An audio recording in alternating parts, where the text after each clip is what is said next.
अस्सलाम वालेकुम everyone and welcome back to my channel. आज मैं आप लोगों के लिए विंटर स्किन केयर सीरीज़ की सेकेंड एपिसोड लेकर आई हूँ, जिसमें मैं आप लोगों के साथ शेयर कर रही हूँ हैंड केयर रूटीन। अगर आप मेरे चैनल पर नए हैं तो मेरे चैनल को सब्सक्राइब कर दें, और अगर आपने मेरी पिछली वीडियो नहीं देखी है तो पहले जाके वीडियो देख लें। मैं इसका लिंक यहाँ पे शो कर दूँगी। तो जी हम चलते हैं अब हैंड केयर की तरफ। अगर सर्दियों में आपके हाथ इस तरह के चैप्ड रहते हैं, बहुत ज़्यादा ड्राई होते हैं, इची होते हैं, या अगर आपके हाथों के ऊपर स्पॉट्स पड़ने लगे हैं, रिंकल्स आने लगे हैं, स्पेशली जो फिंगर्स होती हैं वहाँ पर रिंकल्स बहुत ज़्यादा बढ़ गए हैं, तो आप इस रेमेडी को यूज़ करके मेरी तरह से फर्स्ट डे एप्लीकेशन में बहुत ही जूसी, मॉइस्चराइज्ड, हाइड्रेटेड हैंड्स हासिल कर सकते हैं।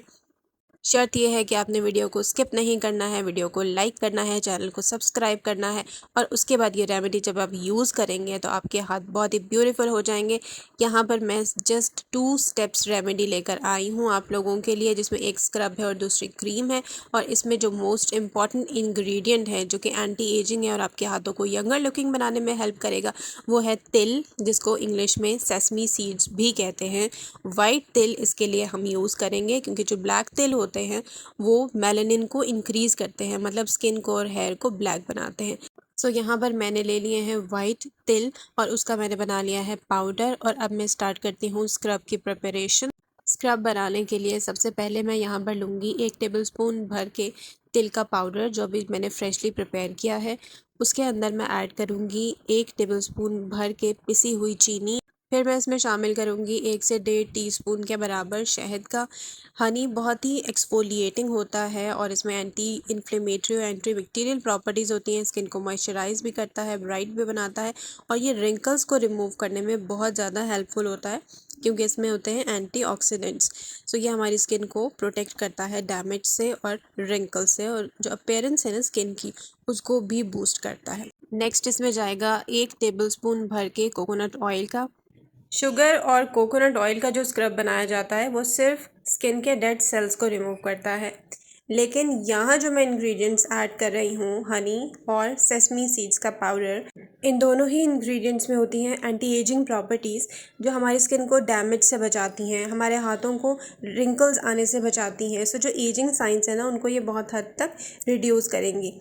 अब यहाँ पर आपने इसको अच्छे से मिक्स करना है। और यहाँ पर मैं एक बात मेंशन कर दूँ कि इस स्क्रब को आपने बनाते ही यूज़ कर लेना है, क्योंकि अगर इसको थोड़ी देर भी आप छोड़ देंगे तो जो शुगर है वो मेल्ट होना स्टार्ट हो जाएगी, और फिर ये सारा मिक्सचर बहुत स्टिकी सा हो जाएगा, स्क्रबिंग का काम नहीं करेगा। सो इसके लिए मोस्ट इम्पॉर्टेंट ये है कि आप इसको जैसे ही प्रिपेयर करें फ़ौरन से इसको अप्लाई कर लें।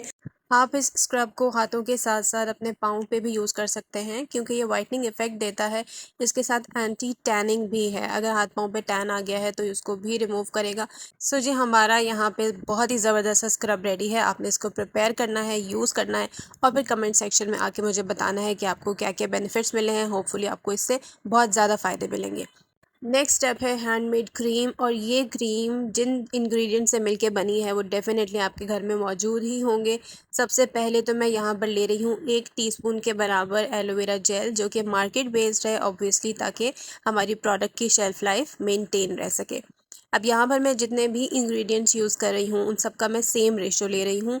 1 ही टीस्पून मैं इसमें डाल रही हूँ ग्लिसरीन का, क्योंकि ग्लिसरीन एक ह्यूमेक्टेंट है और मॉइस्चराइजर्स में ये एक गोल्डन इंग्रेडिएंट का काम करता है, और विंटर सीजन में तो ये हमारी स्किन के लिए एक बहुत ही बेस्ट इंग्रेडिएंट होने वाला है। उसके बाद मैं इसमें ऐड कर रही हूँ 1 ही टीस्पून के बराबर कोकोनट ऑयल। अब यहाँ पर क्योंकि मैं हैंड क्रीम प्रिपेयर कर रही हूँ, इसलिए मैं कोकोनट ऑयल यूज़ कर रही हूँ। अगर आपको एज अ फेस क्रीम इसको यूज़ करना है, क्योंकि आप इस क्रीम को एज अ नाइट क्रीम भी यूज़ कर सकते हैं। सो अगर फेस के लिए प्रिपेयर कर रहे हैं तो कोकोनट ऑयल आप यूज़ नहीं करेंगे, आप आमंड ऑयल यूज़ कर सकते हैं, ऑलिव ऑयल यूज़ कर सकते हैं, या इवन सेसमी ऑयल भी यूज़ कर सकते हैं। उसके बाद जा रहा है इसमें एक सीक्रेट इंग्रेडिएंट, जो कि है घी। जी हाँ, आम घर में इस्तेमाल होने वाला बनास्पति घी, जिसका अगेन मैं यहाँ पर 1 टीस्पून ऐड कर रही हूँ इस क्रीम के अंदर। पुराने ज़माने में घी को लोग as a skin care use करते थे, इवन बालों में भी लगा लेते थे। अब यहाँ पर क्योंकि हम डायरेक्टली घी को यूज़ नहीं कर रहे हैं टैनिंग की वजह से, सो हम ये कर सकते हैं कि हम इसको एक फैंसी क्रीम में एज एन इंग्रेडिएंट यूज़ कर सकते हैं। सो घी ऐड करने के बाद आपने इसको बहुत अच्छे से ब्लेंड करना है क्योंकि घी के होते हैं पार्टिकल्स। सो इसके लिए आप इसको विस्क कर लें तो ज़्यादा बेटर है, या अगर ज़्यादा क्वान्टिटी में बना रहे हैं तो आप इसको ब्लेंड भी कर सकते हैं। बहुत अच्छे से विस्क करेंगे ताकि तमाम पार्टिकल्स डिज़ोल्व हो जाएँ, और उसके बाद हमारी ये home made hand cream ready है। और ये इतनी मॉइस्चराइजिंग है, इतनी स्मूथ है कि आप इसको यूज़ करने के बाद मुझे कमेंट सेक्शन में लाजमी आके बताने वाले हैं कि भाई वाह, क्या आपने क्रीम बताई है। एप्लीकेशन के लिए आपने सबसे पहले तो अपने हाथों को अच्छे से कर लेना है क्लीन, और उसके बाद लेनी है आपने इस स्क्रब की इनफ क्वांटिटी और उसको अपने हाथों पे बहुत अच्छे से स्क्रब करना है। बेटर है कि आप ये सारा प्रोसेस वॉश बेसिन में ही करें क्योंकि ये सारा प्रोसेस थोड़ा सा मेसी है। अच्छा, इसको आपने तकरीबन 10 से 15 मिनट बहुत अच्छे से जेंटली प्रेशर देकर अपने हाथों को आपने स्क्रब करना है। अगर रिंकल्स फिंगर्स पे ज़्यादा हैं तो आप फिंगर्स को ज़्यादा फोकस करें, मतलब जो भी प्रॉब्लमेटिक एरियाज़ है ना उनको आपने ज़्यादा फोकस करना है, क्योंकि ये स्क्रब रिंकल्स को ख़त्म करने के साथ साथ आपकी स्किन को इवन टोन भी बनाता है और ब्राइट भी करता है। सो अच्छे से स्क्रब करने के बाद आप इसको नॉर्मल वाटर से वॉश ऑफ कर देंगे, और उसके बाद आप देखिएगा कि फ़र्स्ट एप्लीकेशन में ऐसे रिज़ल्ट्स मिलेंगे आपको। हाथ ब्राइट भी हो जाएंगे, स्किन इतनी स्मूथ और ग्लोई हो जाएगी, और रिंकल्स भी बहुत हद तक कम हो जाएंगे। उसके बाद आपने अपने हाथों को बहुत ही अच्छे से ड्राई करने के बाद ये हैंडमेड क्रीम अप्लाई करनी है। बिल्कुल थोड़ी सी क्वांटिटी लेंगे क्योंकि थोड़ी सी क्वांटिटी ही इनफ है। इतनी मॉइस्चराइजिंग और स्मूथ है कि इजीली ग्लाइड कर जाएगी स्किन के ऊपर। और आप इसको अच्छे से अप्लाई कर लेंगे अपने हाथों पे, पाँव पे कर रहे हैं तो पाँव पे अप्लाई कर लेंगे, और यहाँ पर आप इसका ग्लो चेक करें कितनी ये स्मूथ और ग्लोई है। यहाँ पर मैंने बिल्कुल थोड़ी सी क्वांटिटी ली है और ये फ़ौरन से एब्जॉर्ब भी हो जाती है। इवन जो इसमें मैंने इंग्रेडिएंट्स यूज़ किए हैं उसकी वजह से ये स्टिकी भी नहीं है, फ़ौरन से एब्जॉर्ब हो गई है।